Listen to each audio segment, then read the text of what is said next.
Patterson. I'm with the mob, and we're just delighted to have you all here for this inaugural Santa Cruz Mountains Rootstock celebration.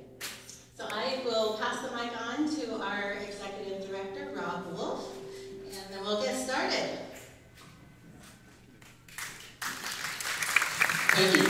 That's a terrible welcome. That was terrible. Thank you, Annie, for a little applause there.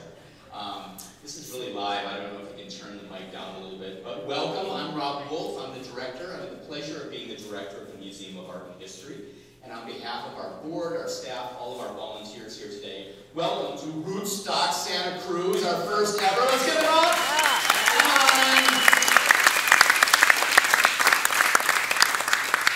We're really excited to have all of these wineries, growers, industry professionals here today to share with you about the great history of Santa Cruz Mountains region.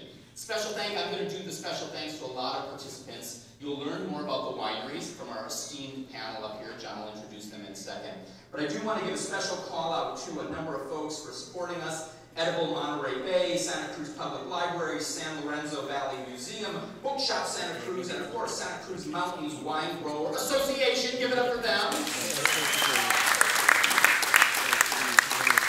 And also just a really big call out to our team here. You met Nikki. Nikki has done a great job of bringing all of these folks together. So please give a round of applause for Nikki Patterson.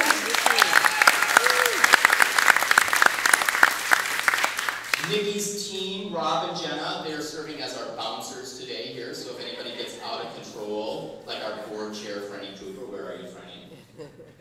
There you are, Franny. Hey, a lot of board members here. Board members, raise your hands. There we go. Thank you, board members. Thank you for coming out. Great. So it's my pleasure to get to introduce John. John's going to introduce everybody up on the panel. So John Locke, I know some of you know John Locke of Equinox. Am I pronouncing that? No, terrible. Equinox? Perfectamente. Perfect, yeah. Okay, I got a D on that. And his partner, Alex Kraus, they founded their winery in Santa Cruz in 2008. Drawing on a combined 4 decades making wine in California, France, Italy, and beyond. They're focused on attaining the perfect balance of perfume, poise, and puckiness. Puckiness? Puckishness. I didn't write that. I was going to say it on me. But most critically, their aim is to make delicious wines and give pleasure, revitalize, and revive. Please welcome John Locke, and he'll introduce you to everybody today. John!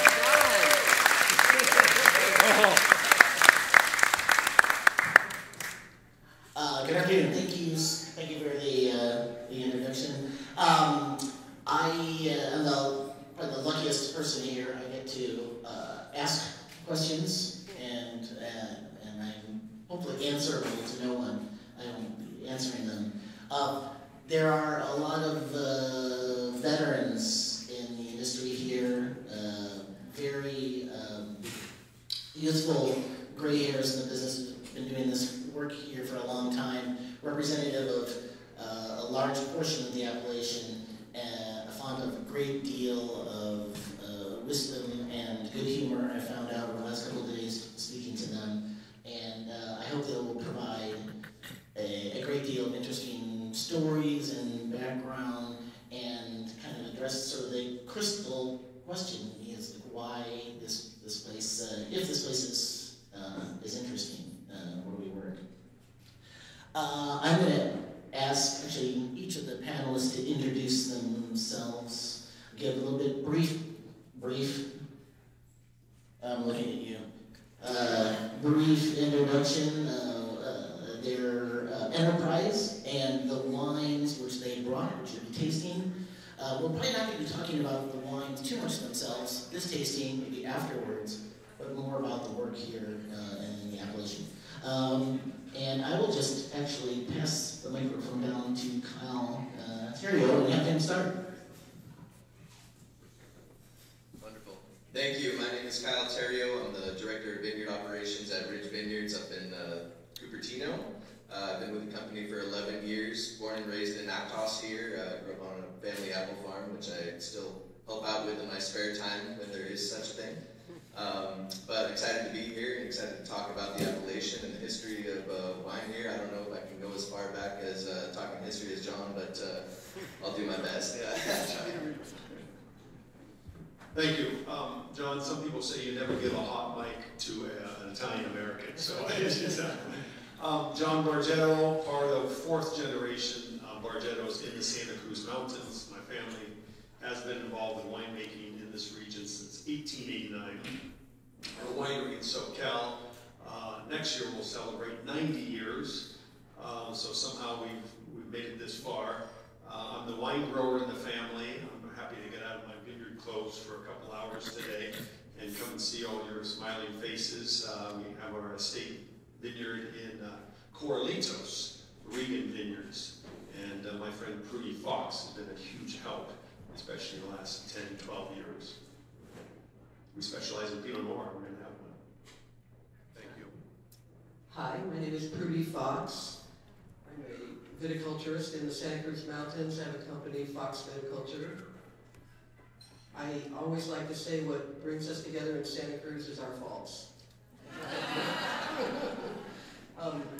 I've had so much fun preparing for this. I've been involved in the wine business since 1983. I like to say I started when I was 2, but actually I started right out of college. And I immediately got involved in viticulture. My first year was in the winery working with the winemakers, but when I saw in Washington State the abysmal state of some of the fruit that would come in, I decided to figure out what was going on in the vineyard. And I was obsessed with the idea of why does wine start in the vineyard? And after nearly 40 years, I think I got it, sort of.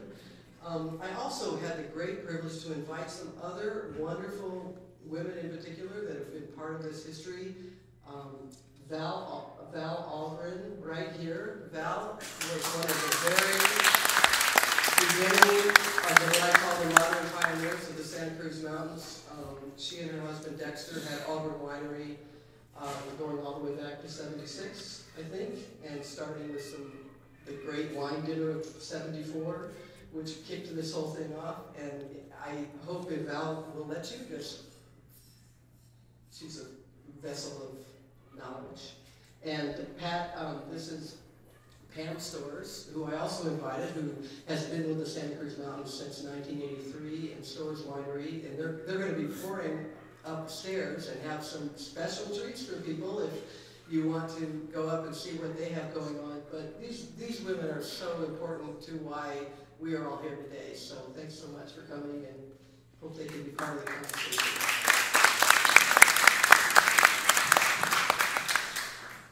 My name is Jeffrey Patterson. I'm with Mount Eden Vineyards, and the Rootstock poster is taken from my veranda.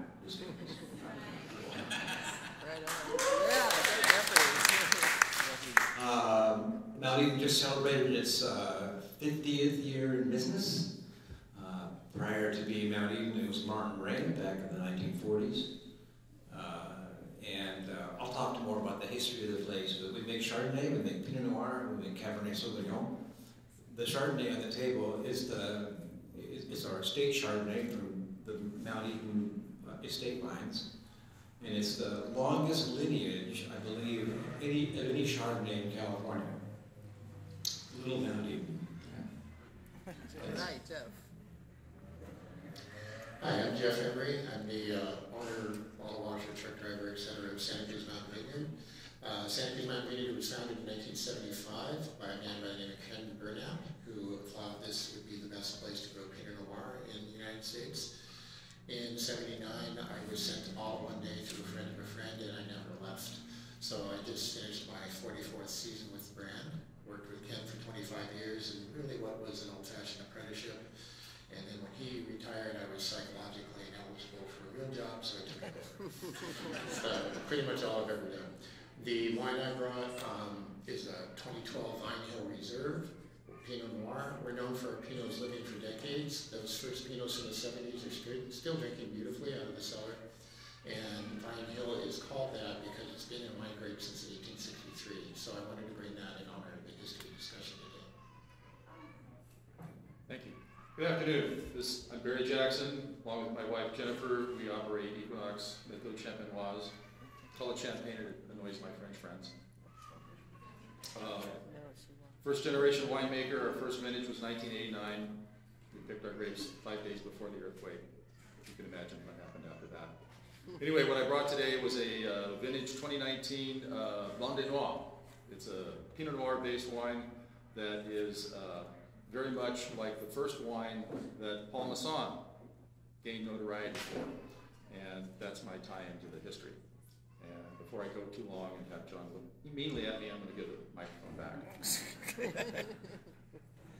Okay, well, Jeffrey, I mean, admit it. Santa Cruz, this is a small town. We're all sort of provincial bumpkins here, really. Because Santa Cruz Mountains is not really anything special, is it? Or is there actually something meritorious about this appellation in which we all work here? You've got 3 hours. Go. So the Santa Cruz Mountains is unique in that it's an appellation based on elevation, and I don't believe there's any other appellation in America that's based on that specific attribute.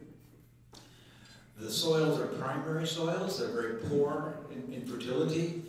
They force the vines to go deep for water and nutrients. Yields are small. No one has any water. The vineyards are miles and miles and miles apart from each other. The appellation in general is all by itself. It's not in the Central Coast. And the wines don't taste like it either. It's not in the North Coast. It doesn't taste like Napa and Sonoma. It's the Santa Cruz Mountains. And it's very, very small. It's huge in square miles. Extremely small in bottles. Extremely small. I always tell people that if you took all the vineyards in the Santa Cruz Mountains and put them in one place, it would replicate the vineyard in southern Napa, Trefethen. All of them. Yeah. That shows you how small we are in terms of acreage. In terms of the wines, I've been making wine for, not like Jeff, 44, but 41 years. And over the years, I always tell people the thing that I love about the style of our estate wines, which we have today at the public tasting, is they have this beautiful hybridization between French, terroir-focused complexities and California sun. So it's kind of a beautiful, I call it a hybridization of old world and new world. Yeah, and I think that you'll find that as you taste through the afternoon's wines. Yeah. And I encourage you all to sort of just keep, tasting through them at your leisure in any order. I don't think anyone get hurt if we jump around from Cabernet to Pinot Noir to Chardonnay. So. There is a relative youngster here on the panel, and I'm wondering, if you're standing up on Montebello, and you think about the history and the prestige of your property, and then you look over a little bit and you see one of the other most famous wineries in all of California, Mount Eden. Are you, when you're thinking about what you're doing there, are you in the present? Are you thinking about, wow, there's some things I'd really like to do in the future?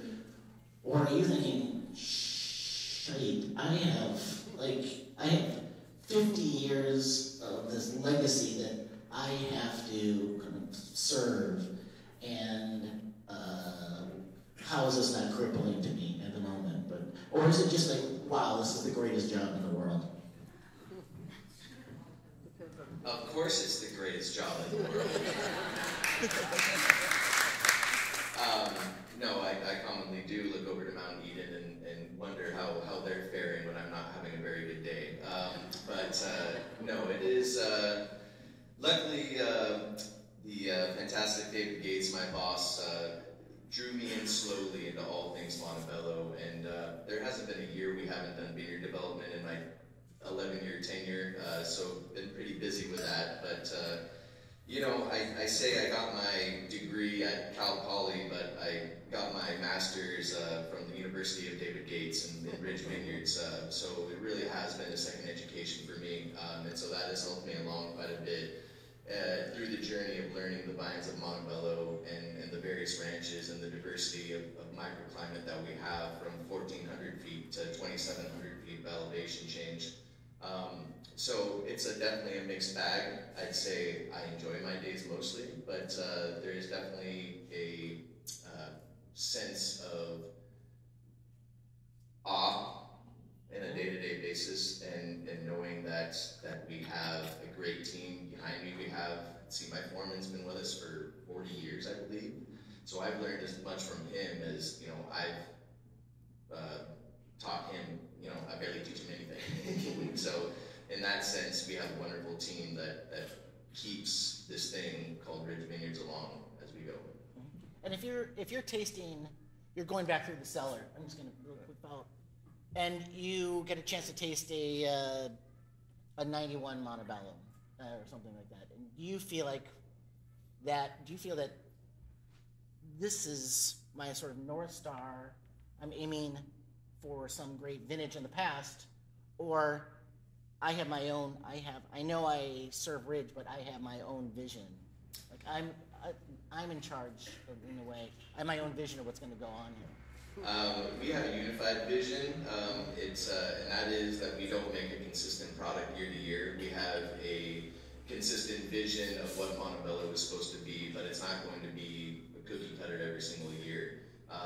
There's a term that we call mountain fruit, a minerality that is special and unique to Montebello. The earliest Montebello I've had was 68, but my favorite is 78. And so that kind of legacy, knowing that these vines, these old vines and these older wines can persevere through the years and age beautifully is kind of what I really aim towards. And maintaining that. When we do assemblage of Montebello, we all sit around the round table, production and vineyard, and we take up to 45 different separately fermented lots and start putting them together one by one, by majority. Paul Draper sometimes gets 2 votes, but it's Paul Draper. And we'll start piecing this together, and when we're done with it, we do a vertical flight of the past 6 vintages to see and compare, does this match up to the quality of the past several vintages? Because once you get into that six years or older Montebello, those secondary, tertiary flavors start coming through, and you can kind of see, and you have to, Montebello is such a tight young wine at current release, you have to really imagine what it's going to be developing into. And so that's my goal, is to create the best wine we can in any given vintage with the same style in mind of what Montebello has been since 1962. Prudy. Let's just indulge a little kind of thought experiment game here. Oh boy. It's the 7th of August, 1395. Philip the Bold had just the day before decreed that Gamay is vile and disloyal and unfit for human consumption. There's a bunch of Cistercian monks sitting around the Clos Vougeot having a panel of local wine drinkers, talking about affairs in Burgundy.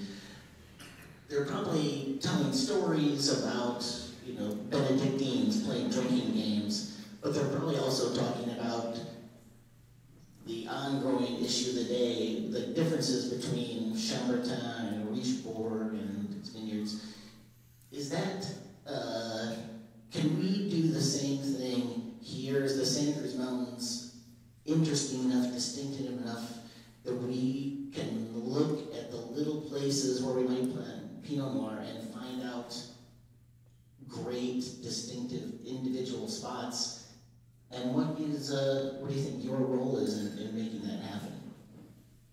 You got 30 seconds.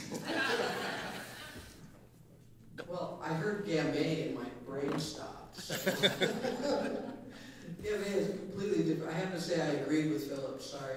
So I'm very glad that Burgundy excels and has focused their energy on the Pinot Noir varietal.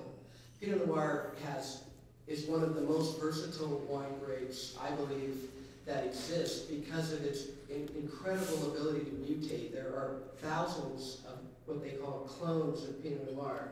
So not only is it important where Pinot Noir grows, but it's also important which clone is picked to grow in which place. And even though, although clones do have a characteristic, I don't mean to overemphasize them, they're going to be different depending on where they grow. And I wasn't really kidding when I said that it's about our faults in the Santa Cruz Mountains, because the fact that we have so many faults and two tectonic plates running into each other creates an incredible diversity that makes it a miracle that we are a single AVA at all. In fact, I was speaking with Patrice Boyle, another legend in our area, who worked with Bonnie Doon and now has her La Posta restaurant. And she said she felt like it was the uniqueness of our geographic features that created such individuals. I mean, look at this wine panel, right? These people. What do we have in common? We all love wine. So definitely each vineyard brings out a unique terroir. And honestly, just like in Burgundy, you can have vineyards across the street from each other that taste completely different. And I feel that one of the main influence, other than the soil structure, which of course is paramount, and that has to do with drainage and thermal mass, and I don't really care what the rock is called. I'm married to a geologist, and I just won't let him talk to me about that.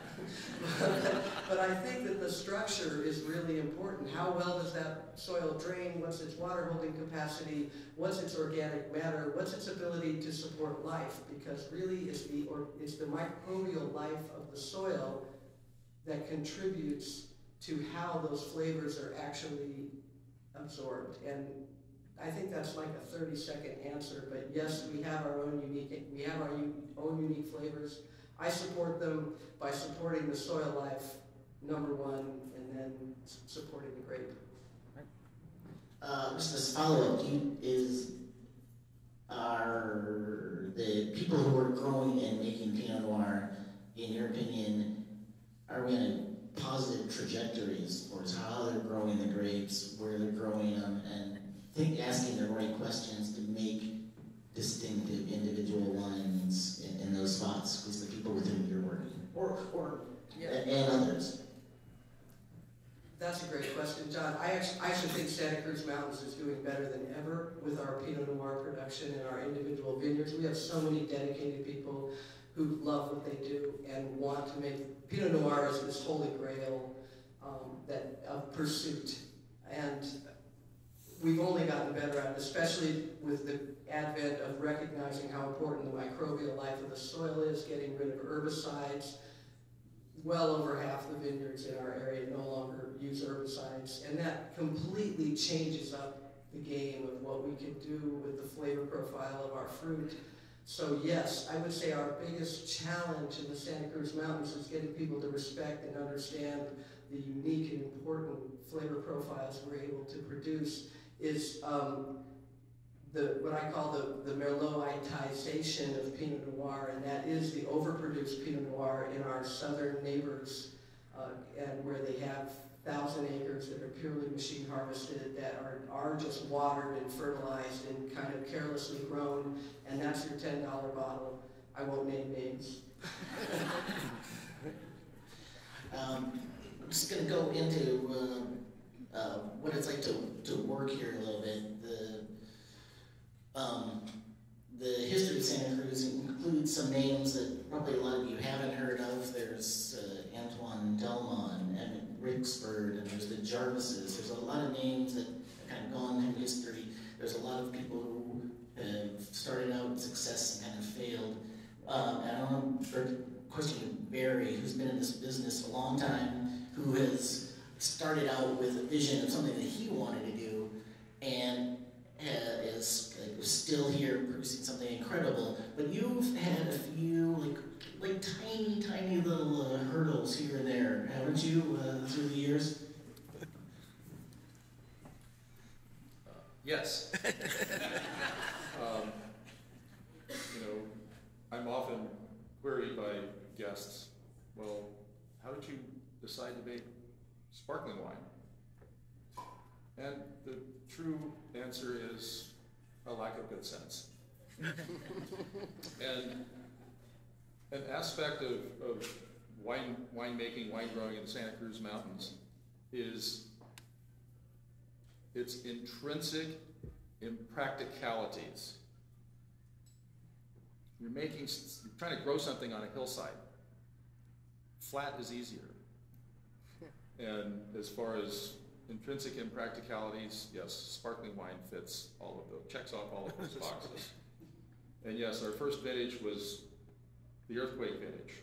And I got to ride out the earthquake at Steve and Pam Stores and Winery in downtown, watching my carefully constructed pyramid of barrels full of fermenting Chardonnay kind of bounce around like ping pong balls in the lottery cage, with Chardonnay spewing out of every bunghole. It would have gone 20 feet in the air, except the ceiling at Stores is only 9 feet high. And I decided to not take that as a sign. Although we didn't make any wine the next year. And here we are. The 2019 Blonde Noir, it's Pinot Noir. Again, it's similar to the wine that made Parmesan famous. I've decided to take on the mantle of continuing the philosophy and tradition of producing medicinal champagne. Parmesan had the only license during Prohibition to produce medicinal champagne. Some things never change, do they? Anyway, drink a glass, and if you don't feel better, drink another glass. And repeat as often as necessary until you feel better. Anyway, my favorite Mark Twain quote is, "Brevity is the soul of wit." So.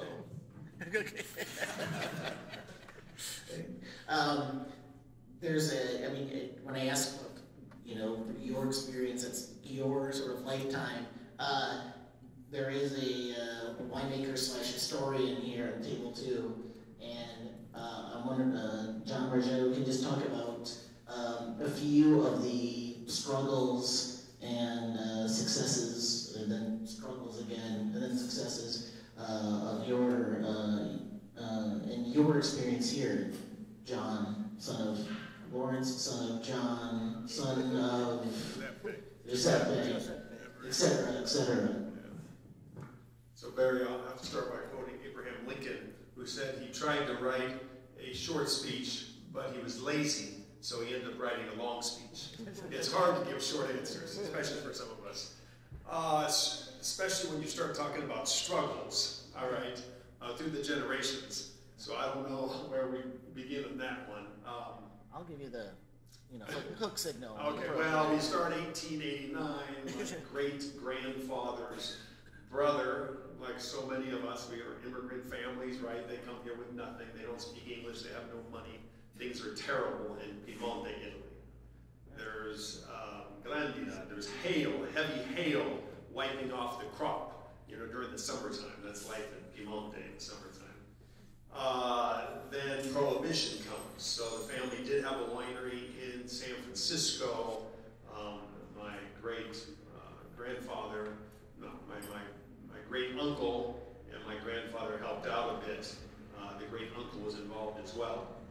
And then something called Prohibition came. Okay, you guys have heard of it, you read about it. That's 14 years of Prohibition. And you imagine you're an Italian immigrant family, all you really know is making wine.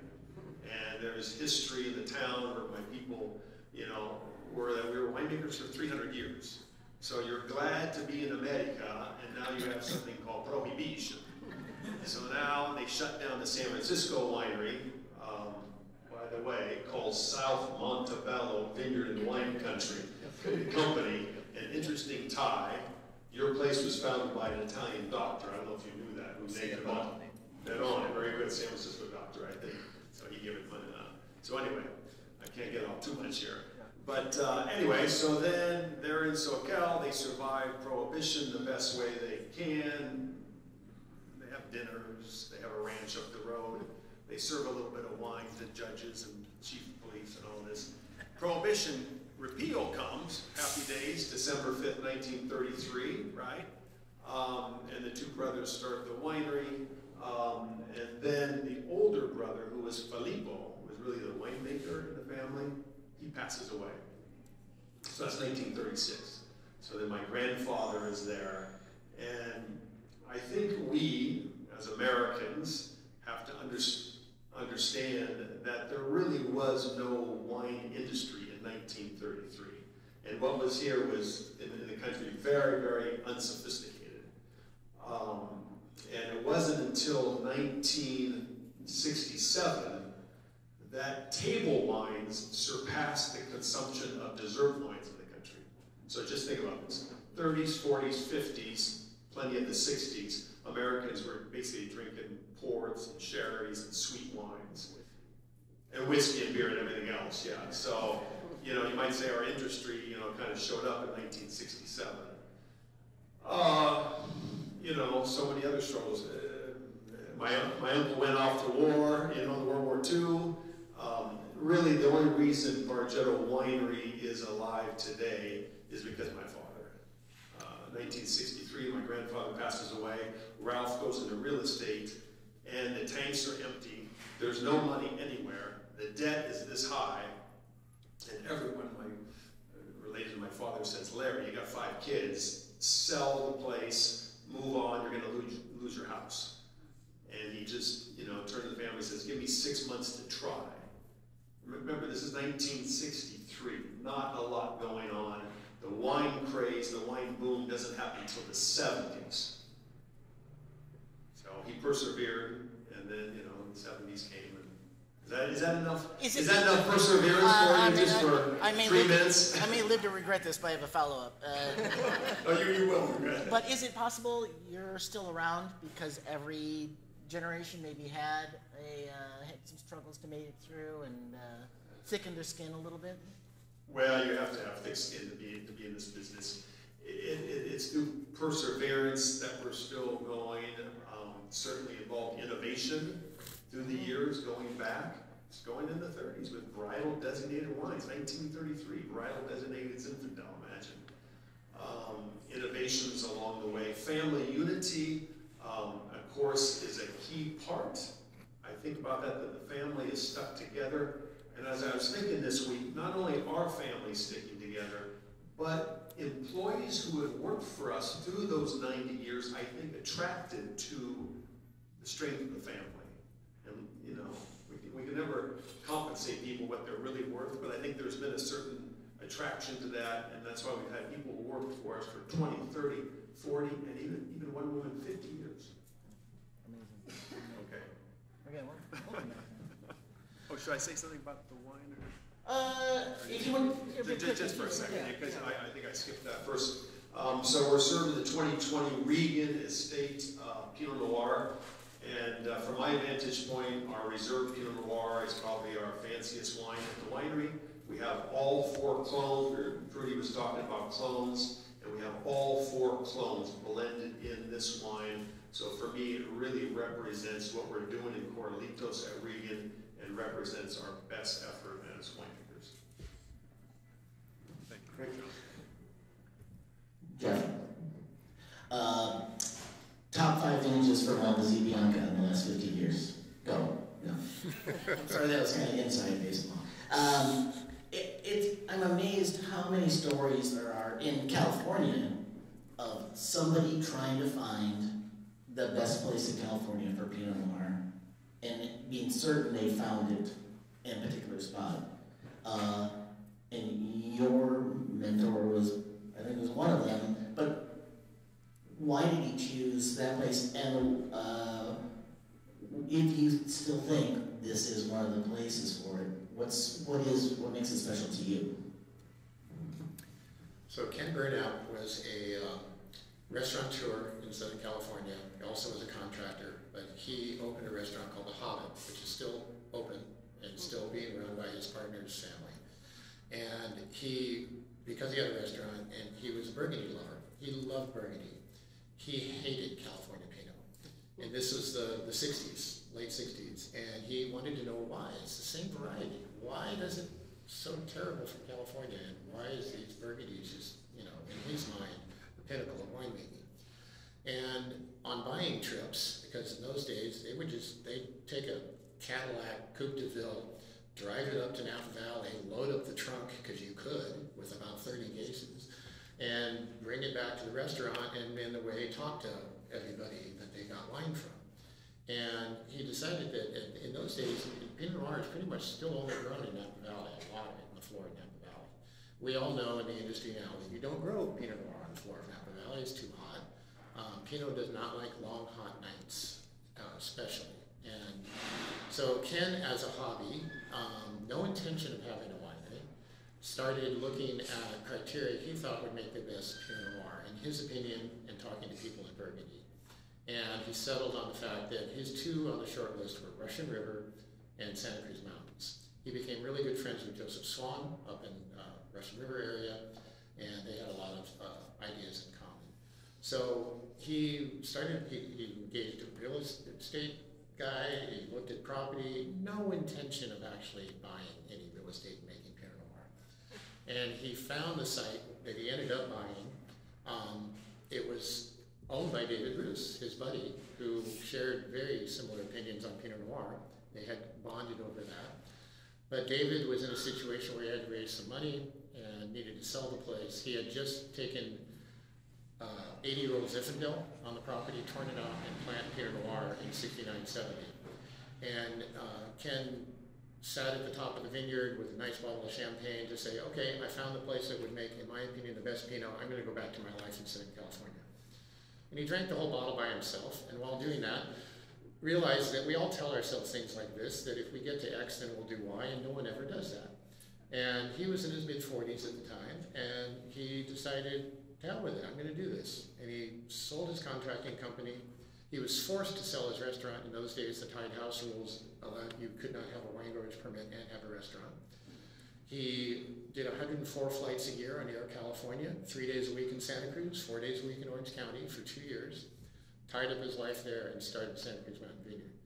So the first vintage got all kinds of accolades, and to really go short, yes, I do still believe Santa Cruz Mountains is one of the best places to grow Pinot Noir.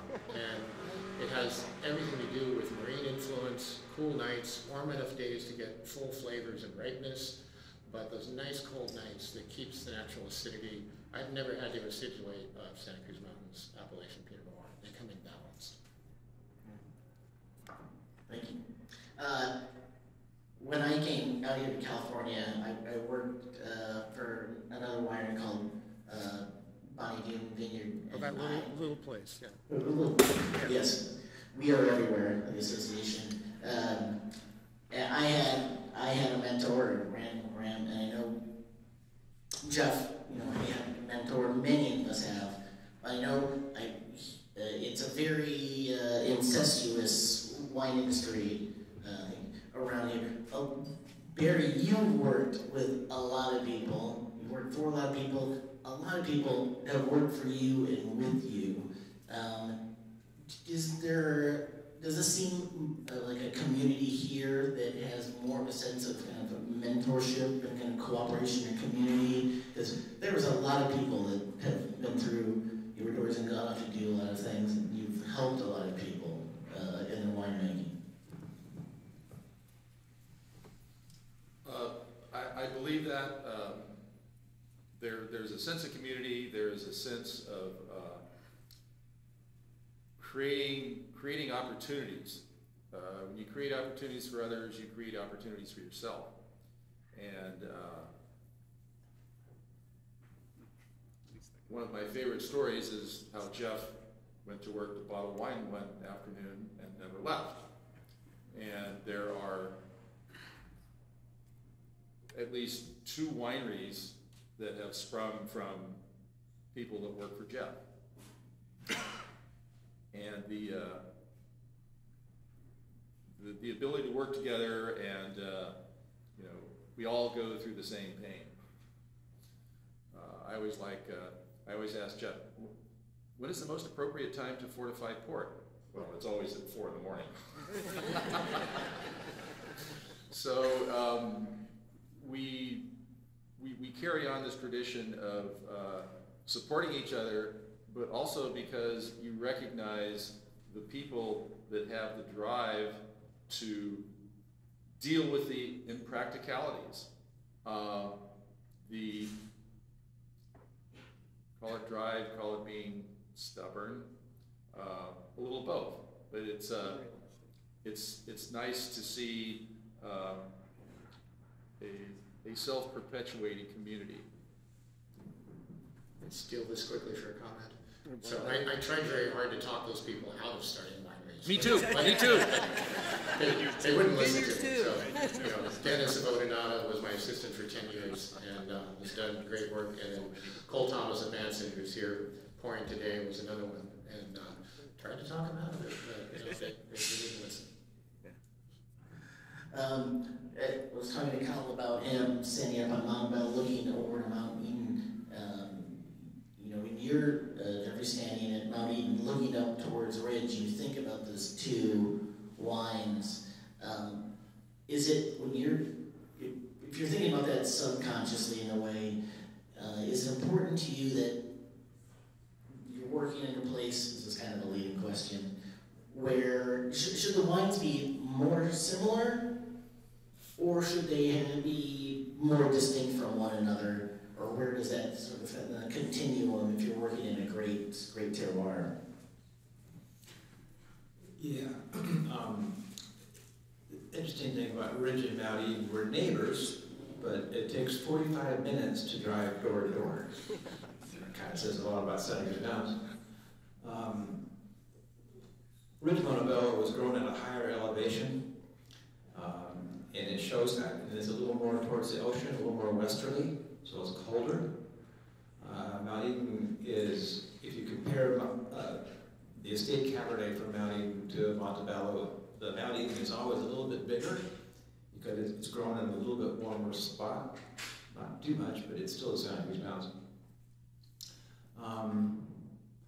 And something also interesting that's I tell people a lot, I'm not sure if this is really true, but in the whole state of California, there's hundreds and hundreds of Cabernet Sauvignons made. And there's only a couple that are made on the coastal mountain range elevation. Bates Ranch, I guess, is another example. But, and it's Mount Eden and Ridge. Only two in the whole state. Isn't that incredible? Yeah. So one thing I want to say before I give up the mic, because this is about history, right? This is all in the name of science. The thing about my place, and I think a lot of places, is they were inspired by these European, specifically French immigrants, who were wine people.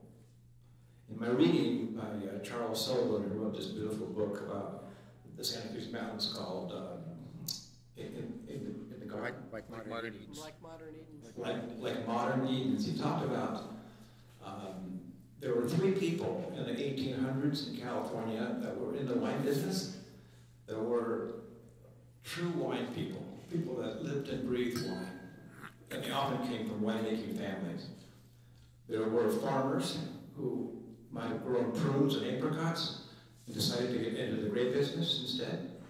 And there were entrepreneurs, people that were business people that wanted to make money, and they saw that being in the wine or grape business was one way of doing that. In the specific history of Mount Eden, there were 2 men that were so fundamental to the reason that we exist. In that little picture there. One was Charles Lefranc, who had the Almaden winery in the southern part of San Jose, and the other was Paul Masson. And if it wasn't for Paul Masson, who knows if my place would ever have been built back in the 1940s.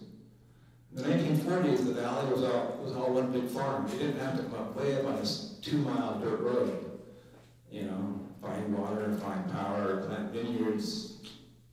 That's a rough way to do this job. But he was inspired by Paul. Paul was from Burgundy.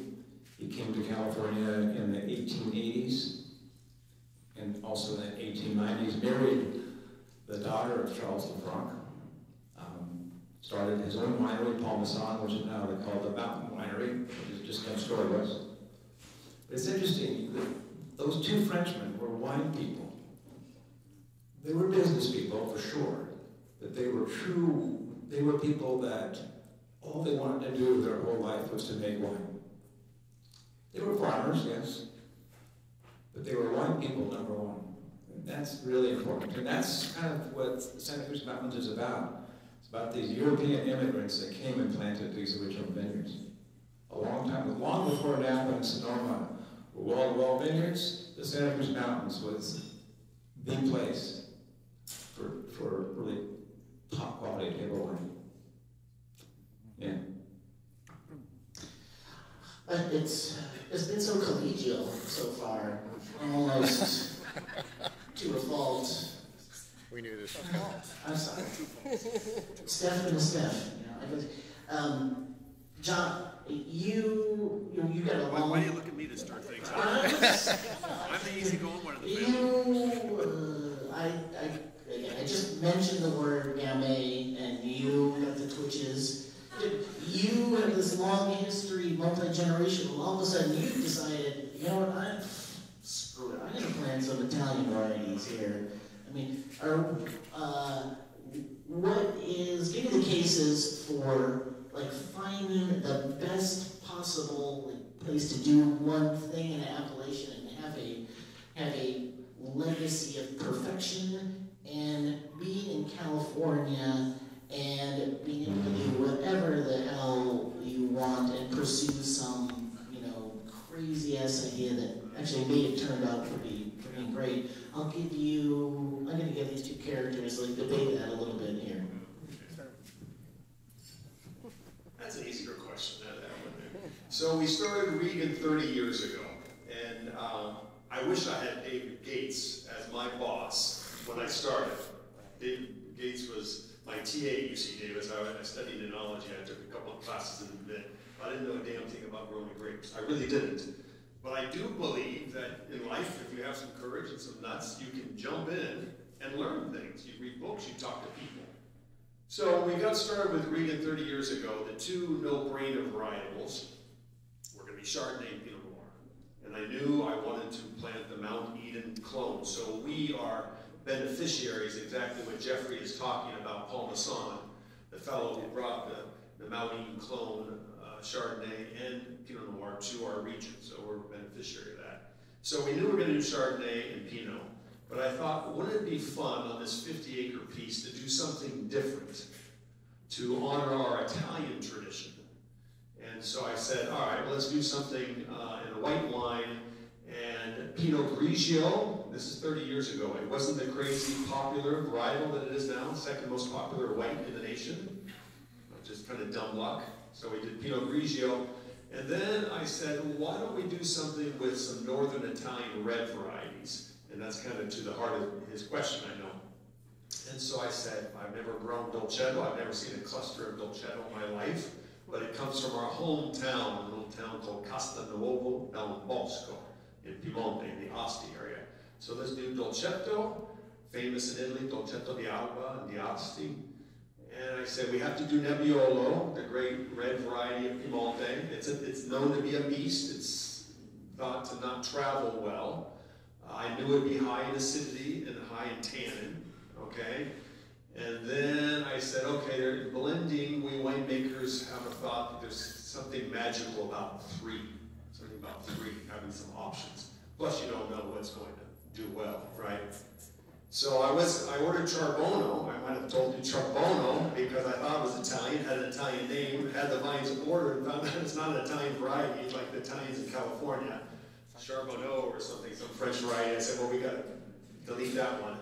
And then I came across Rafosco at a UC Davis conference. Rafosco, good color, spicy. Sounds Italian. It is Italian from the Veneto, so it's not Piemontese, but it's Northern Italian. And so it's been an adventure to kind of pioneer something different to grow these varietals that really almost no one has in Santa Cruz Mountains and California. And then the idea of blending these three according to taste as we do, and we came up with the name La Vita. This wine brings life to life, so we call it La Vita, and every year the blend changes. And so it's been a fun adventure, you know, to grow these. And John Locke and I were laughing this week because in Italy, they've been making wines for thousands of years. It's all codified, it's all legal, what you can do and cannot do. And no sane Italian winemaker would even think about blending Dolcetto with Nebbiolo, and certainly not Rafosco from across the way in Veneto and Venice. We don't talk to those people over there. But that was the quote, we'll do it the hell we want, we'll explore something different and try to create a unique wine in the world if there is such a thing. And you think it's a success, yeah? Wow. They can decide. In my mind, it's been fun. You're doing it well. Yeah. So I tear them down. Okay. No. There's nothing negative to say about that.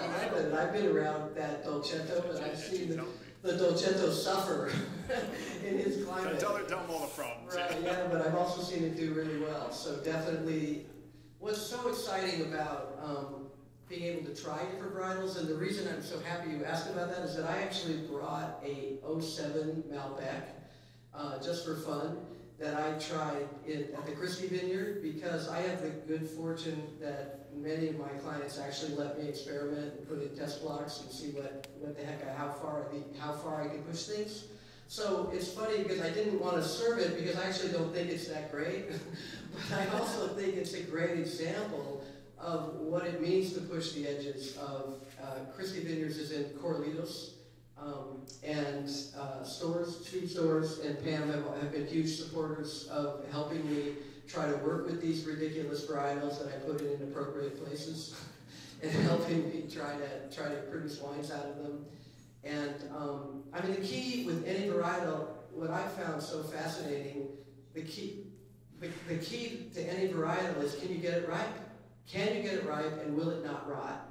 Make sure there's nothing wrong with it, and then you're starting to be on the right road. But getting it ripe is so key, and that's really what makes a varietal work in any one place. And as the climate adjusts and changes, I've got Cabernet Franc going in Corralitos now too. I've got Nebbiolo up on the top at La Lomita Vineyards. I've tried it in 4 different places, and finally found where I really like it. Up on the summit, facing the beautiful Monterey Bay, trying to... Almost as much as Regan. Right. Almost as much. The only thing we're lacking is the glacier behind us that they had to pay. But I think it's also important to realize, I think there are stereotypes. For example, Cabernet Sauvignon in Napa, it's so hot up there, and everyone thinks, well, a great Cabernet Sauvignon has to be super ripe and rich and full of fruit, when in reality, if you go to Bordeaux, I mean, that's on the Atlantic coast. It's actually not that hot there. It's on a re-filled-in bog. I think people don't realize that some of that history has lost in the origin of where these varietals came from. So to me, the key is, can you get it right? In the case of Cabernet Sauvignon and some of the Bordeaux, you want to get rid of what they call pyrazines, which convert to fruit flavors if it's warm enough. So it's all about, is it ripe? Can you get the acids to a place where the wine will actually ferment? And then enjoy it and have an open mind. We keep talking about making wine and growing grapes. I don't know how many people here actually know what goes into growing grapes, what it's like to grow grapes right now in California, and how it might be different than it was 50 or 75 or 100 years ago. I remember going to a ridge for the first time. There's a very old cellar back there. Grapes have been grown there for a long time.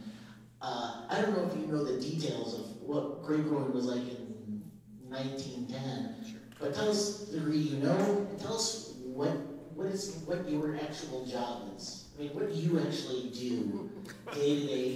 What are you doing growing grapes? What the hell justify your paycheck? I actually try and just hide down in that cellar area most times. There is, I'm I should have brought notes like Prudy because I wanted some good points. But as far as ripeness go, I wanted to go back to that. You know, when people think ripeness, they think, oh, sugar level, right? But what she's really talking about is phenological ripeness. So matching that acidity and phenology and the tannins and really bringing all those things together in the best balance. And that's what it's all about. And we are at the limit of Cabernet production up there on the east side of the mountain range. Sometimes we can't ripen Petit Verdot very well because it is so cool. And if you think about it, the Santa Cruz Mountains is probably the coolest climate appellation in California, or one of the coolest for sure, which is why Chardonnay and Pinot are some of our heritage varietals that we grow here. But it is fun to mess around with other stuff. But as far as Montebello itself, the history goes back to the late 1800s. The 4 ranches that we farm on, totaling 150 acres, were all started in the late 1800s or early 1900s. There was Osea Peroni, who built the original facility that we currently make wine in.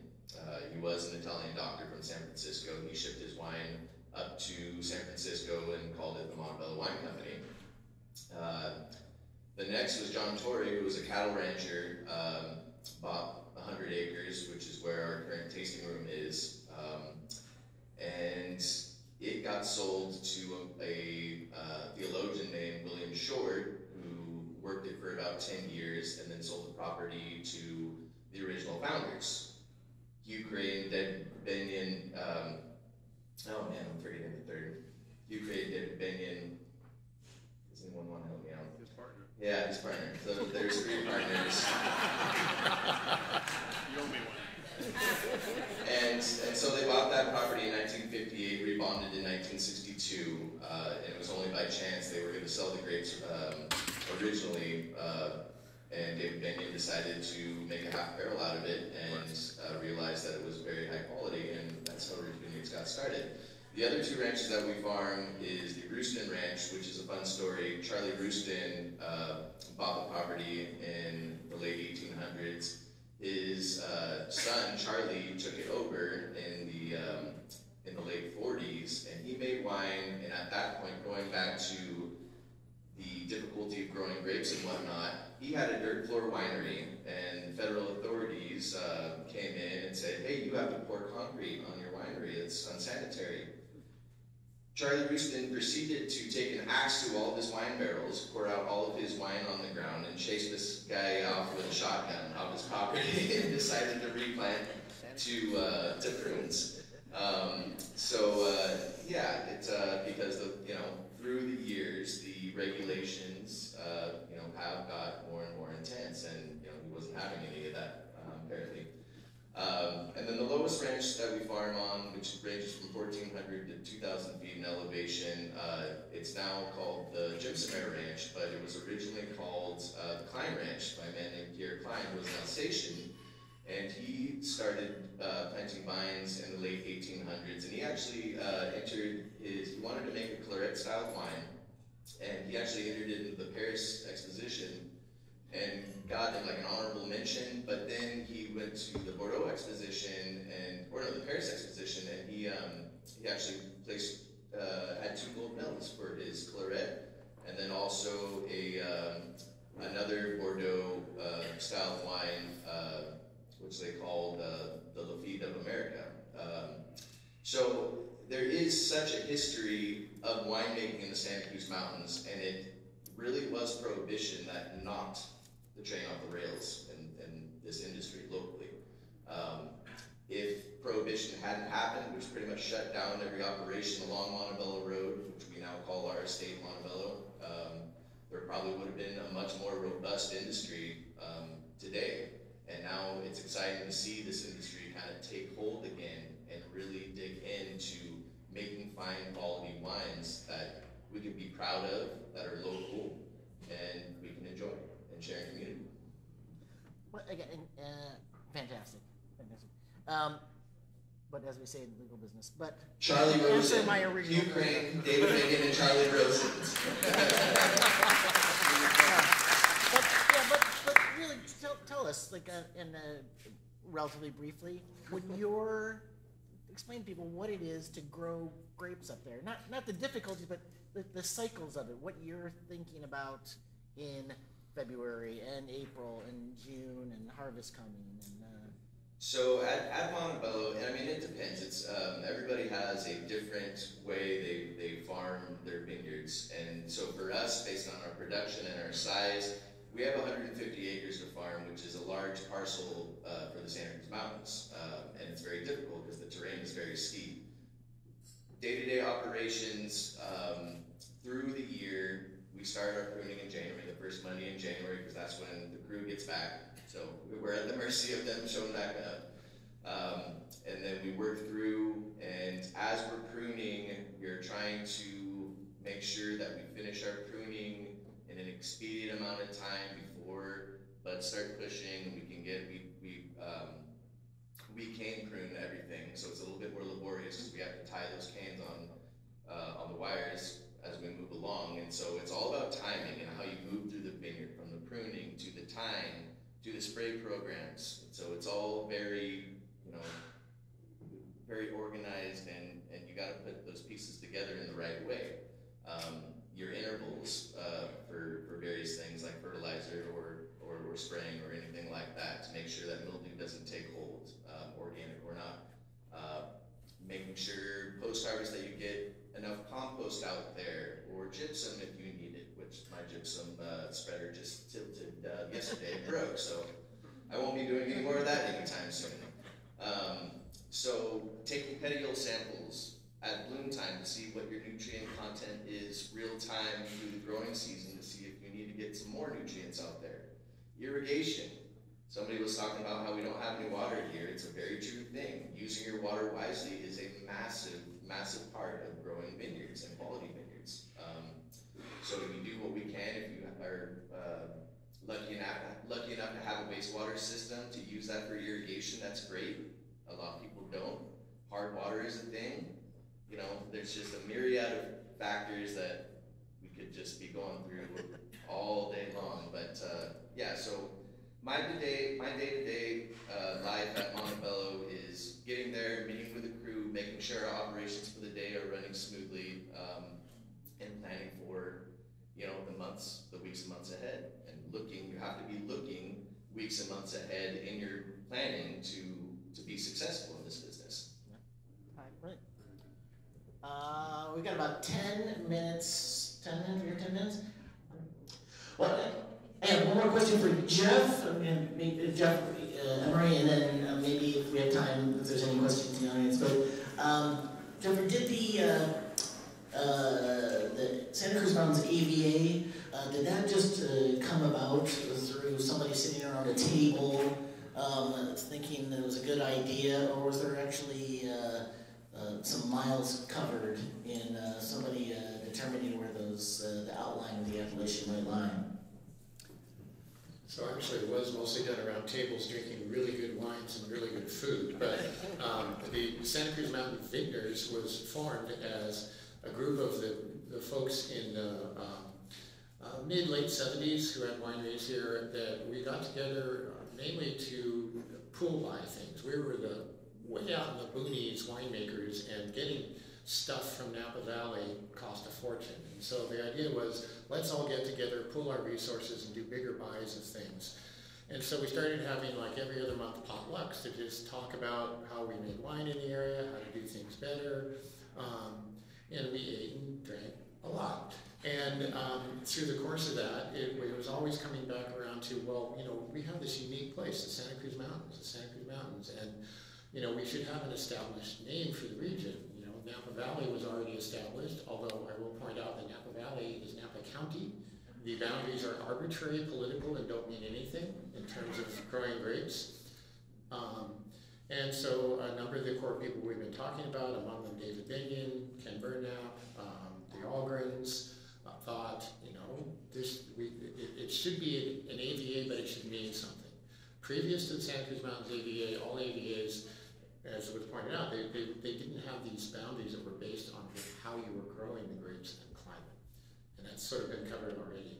So two of the people that really got into it was Ken Burnap, who, a self-proclaimed Virgo detail person, took every 8.5-minute quadrangle topo map for the entire region of the AVA and outlined in felt pen the 400-foot line on the west side and the 800-foot line on the east side. I have a copy of one on my table over there.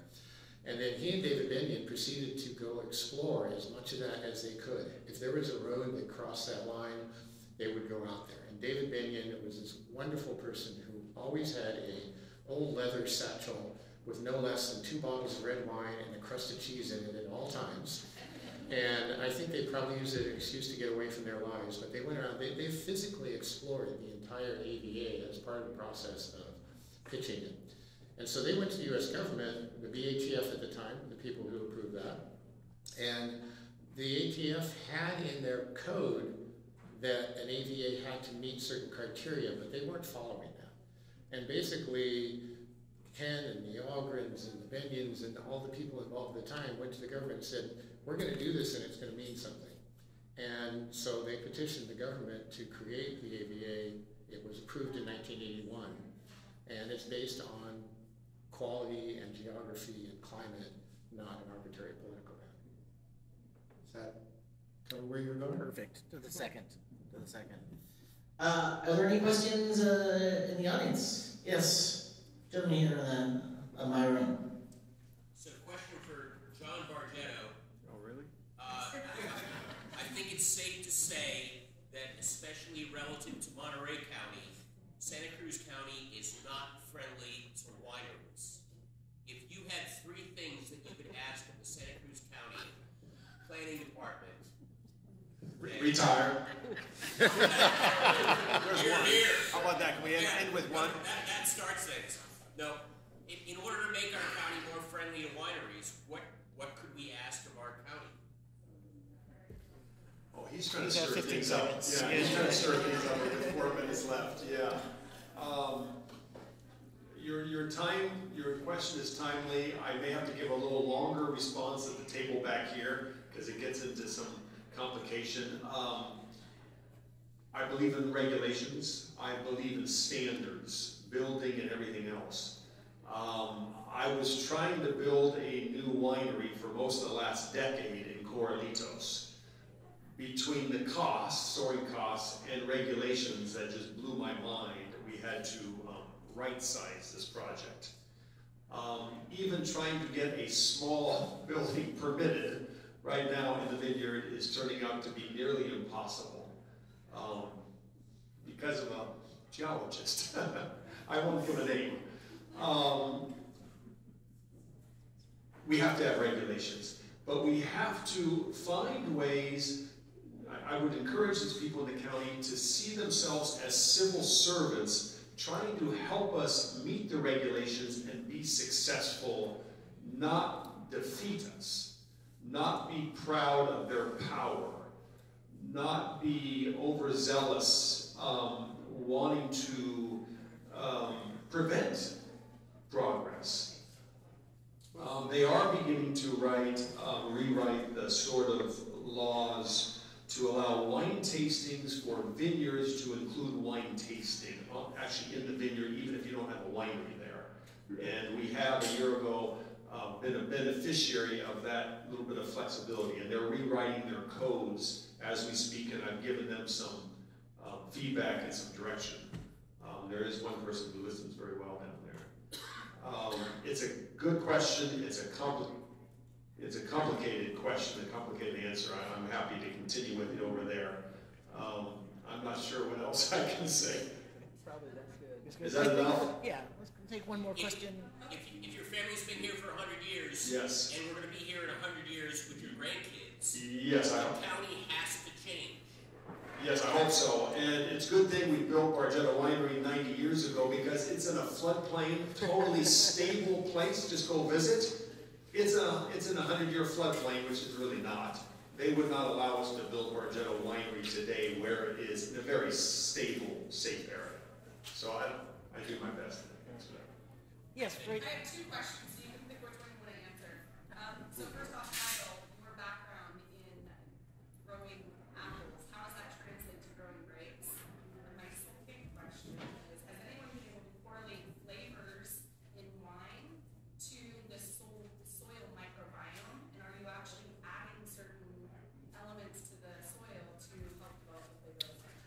go to her table. That's a very, very long, very unbelievably fascinating question. Very complicated. That it takes a long time to answer. So The go answer to is her. yes. The answer is yes. Ask her afterwards. Yes and yes. The soil microbiome is a fascinating subject that you could spend hours on discussing.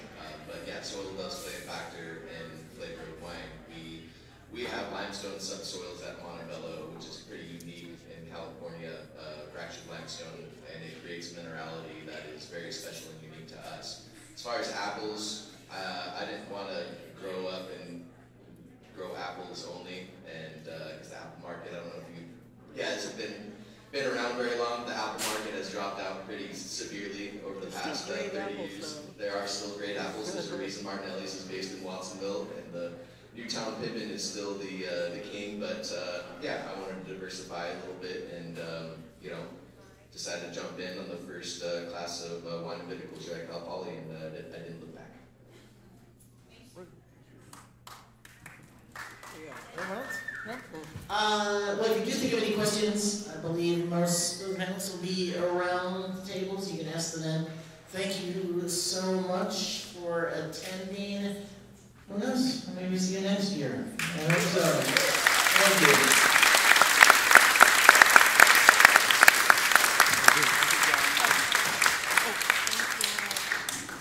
All right, thank you all so very much. We look forward to doing this again. I think we've all learned a lot, and we learned that there's more opportunities of sharing. So, as I said before, there's 3 floors of fun. There's galleries. There's a special wine history exhibition on the first floor. We have 15 wineries here, all ready to receive you, plus more food and water if needed. You all have a wristband, so you are free to leave and come back if you like. And thank you, I guess is the bottom line. Once again, my name is Nikki Patterson, and you've heard enough talking. More drinking. Enjoy.